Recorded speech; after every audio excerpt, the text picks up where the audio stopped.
So, if it is not readily apparent, I did not, in fact, record the rest of those stories yesterday. I ended up getting super sick and then just deciding to take a break. I'm pretty sure the artist formerly known as Aquarian Music, which is hexing me. Either that or it's bronchitis, but I'm just going to blame her either way to be safe. And now before we continue, I would like to say one of my little birds told me that Samara just isn't happy with me telling these stories. Everybody's a critic, I guess. And now in all fairness, Sam, you told all those stories to a large group of people that you mostly didn't know, all in a bid to get in close or get information about Allie's inner circle to continue to, stalk her, whatever it is you're doing. And I was never even going to tell the story if not for the fact that Emily keeps bringing it up. So if you have a problem with what I'm doing here, maybe you should take that up with your pal Emily. And in fact, I heard she wants to send you a Christmas present, so maybe you guys can exchange addies. Anyways, back to the story. When I last left off, I had said that Allie and Samara's stories about their working relationship really didn't differ very much. Except obviously for Samara flipping it around, who wanted to talk more to who.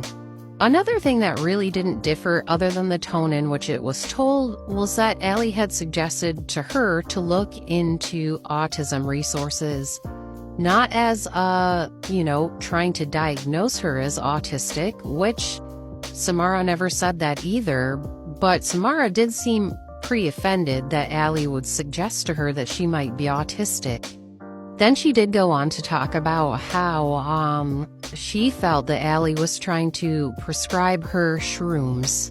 And it wasn't at that time, but I did end up seeing screenshots from that, from text messages or an email or something, and it didn't seem like a prescription for that. It seemed like I do this, hey, have you tried this? And I will also note that Samara lives in Canada, and I do believe shrooms are decriminalized, or just not a very big deal there, so it's not like she was prescribing anything, and it's not like she was telling Samara to do something that she was going to then go to prison for.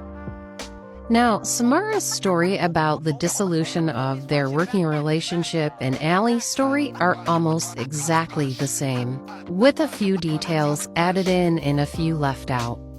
Samara had basically said that she was in the Bahamas with her friends on a vacation, and that something had happened with the friends where they were being rude or something. I don't quite recall that part of the story.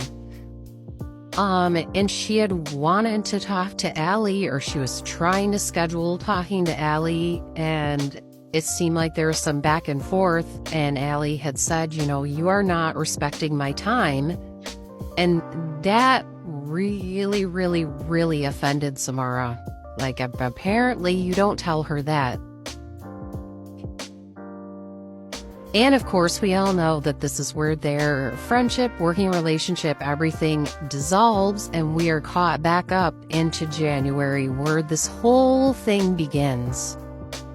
And we all know this is in a very short time frame, where the girl who we know as P unfortunately passed away.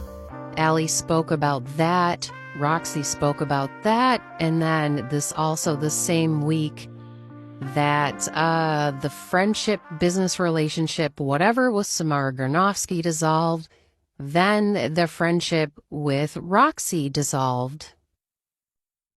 And very shortly thereafter, and by shortly I mean literal days, Samara was already in contact with Roxy, and Roxy was already in contact with Emily, and that was the birth of a smear campaign.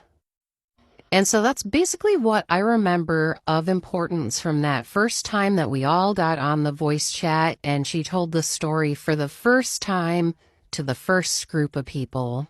So I think that's where I'm going to leave you guys for now. If this video or any of my other videos disappear, don't forget that I've taken a page out of the book of Juby and started uploading them to YouTube, and it's linked.